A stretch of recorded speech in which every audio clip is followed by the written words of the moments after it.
Hello students and welcome back to education eternity. आज का chapter होने वाला है फॉरेस्ट आर लाइफ लाइन। तो फॉरेस्ट होता क्या है? An area with high density of trees is known as a forest. So a forest is a system which is composed of plants, animals and microorganisms. Forest habitat provide करता है बहुत सारे living beings को, जैसे हमारे animals को काफ़ी उनको शेल्टर देता है।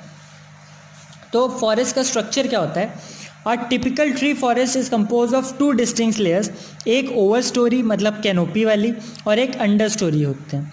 The understory is further divided into shrub, herb and also moss, और कुछ में तो सॉइल माइक्रोब्स भी। तो ये होता है। In some complex forests, there is well-defined lower tree layer. A tree can be divided into two parts, trunk or branch. The branch of a tree make its crown. Crown of several trees in the forest make the canopy. In dense forest, the canopy looks like the roof of the forest. इसके बाद the lower layer of the forest is known as the understory. It is composed of herbs and shrubs. The understory is different world in itself. The understory may not get proper sunlight in dense forest. There are many animals and creatures which live only in the understory of a forest. Forests are central to all human lives because they provide a diverse range of resources.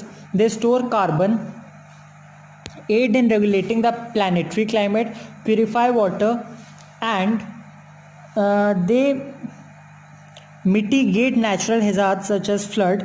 Forests also contain roughly 90% of the world's terrestrial biodiversities. तो ये हो गया। Soil erosion क्या होता है? The removal of the topmost fertile layer of the soil is known as soil erosion. अब important forest procedures, कुछ procedures काफ़ी मतलब फॉरेस्ट से हमको क्या क्या इंपॉर्टेंट क्या प्रोड्यूस होके मिलता है, क्या क्या मिलता है, ये आप जान लीजिए। फायरवुड और ड्राई लीव्स जो कि किचन के फ्यूल में जनरली यूज़ होती हैं वो फॉरेस्ट से मिलता है। टिम्बर जो कि एक इम्पॉर्टेंट रॉ मटेरियल है कंस्ट्रक्शन एक्टिविटीज़ में, वो हमको मिलता है। वुड पल्प मिलता है जो पेपर के मैन्युफैक्चरिंग में यूज़ होता है।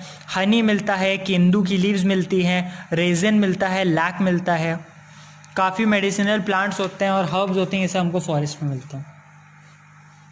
अब फॉरेस्ट अपने आप में ही एक सिस्टम है। अब मैं ऐसा क्यों बोल रहा हूँ?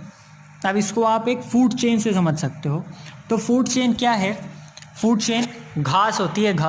घास को ग्रास हॉपर ने खा लिया, उस ग्रास हॉपर को एक फ्रॉग ने खा लिया, उस फ्रॉग को एक स्नेक ने खा लिया और उस स्नेक को एक ईगल ने खा लिया। तो घास फॉरेस्ट में होगी, ग्रास हॉपर भी वहीं है, फ्रॉग भी फॉरेस्ट में रह सकता है, ऐसा नहीं है नहीं रह सकता है, स्नेक भी रह सकता है, और ईगल ने इन सबको खा लिया।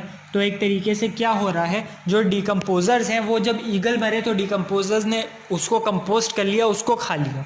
तो कहीं ना कहीं ये क्या हो रहा है, ह्यूमस बन गया। अब जब ह्यूमस बन गया, डिकम्पोजर्स ने उसको खा लिया, ह्यूमस बन गया, सब हो गया, तो क्या हुआ, सॉइल के न्यूट्रिएंट्स बढ़ गए। तो ये होता है। अब फॉरेस्ट का रोल वाटर साइकिल में कैसे होता है? The roots of the trees make the soil porous, rain water sieves through these pores and recharge the ground water. Forest prevents wastage of rain water in the form of run off. Forest also prevent flash floods by slowing down the movement of water. अच्छा, forest का role soil conservation में कैसे होता है? The roots of the trees hold the top soil in place, this prevents erosion by wind और bye running water. तो आपको समझ में आ गया कि फॉरेस्ट अपने आप में ही एक सिस्टम कैसे है। अब डिफॉरेस्टेशन क्या होता है? Large scale cutting down of trees to clear land for human use is known as deforestation. और जनरली डिफॉरेस्टेशन से दिक्कतें क्या आती हैं? जैसे जैसे हमारे फॉरेस्ट कम हो रहे हैं, सॉइल इरोजन बढ़ रहा है, सॉइल की फर्टिलिटी कम हो रही है। इसके अलावा नेचुरल रिसोर्सेज जिससे अंडरग्राउंड वाटर टेबल को रिचार्ज किया जा सकता है वो हमारे पास से हट रहे हैं। ठीक, काफ़ी एनिमल्स अपने हैबिटेट को लूज़ कर रहे हैं, ओरिजिनल हैबिटेट को, जिसकी वजह से वो एक्सटिंक्ट हो रहे हैं, विलुप्त हो रहे हैं। ठीक, बहुत ज़्यादा। अब आप समझ सकते हैं अगर फॉरेस्ट चला गया तो ऑक्सीजन नहीं बन पाएगा, कार्बन डाइऑक्साइड बहुत ज़्यादा बढ़ जाएगा। तो यही सब चीज़ें अब आपको समझ में आ रही है फॉरेस्ट क्यों ज़रूरी है। तो मुझे लगता है अब आपको समझ में आ गया हो फॉरेस्ट क्यों ज़रूरी है, और इसीलिए भाई एक पेड़ तो हर किसी को लगाना चाहिए। ये मेरी आपको एक सीख है। चैप्टर तो अलग बात है, वो तो सीखते ही रहते हैं हम लोग।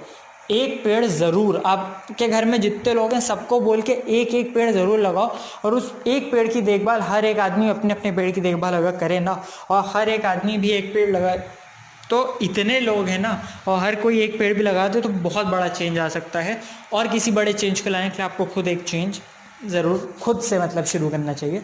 तो आज की वीडियो यहीं तक की थी। वीडियो पसंद है प्लीज़ लाइक कर दिएगा, and thank you so much for watching.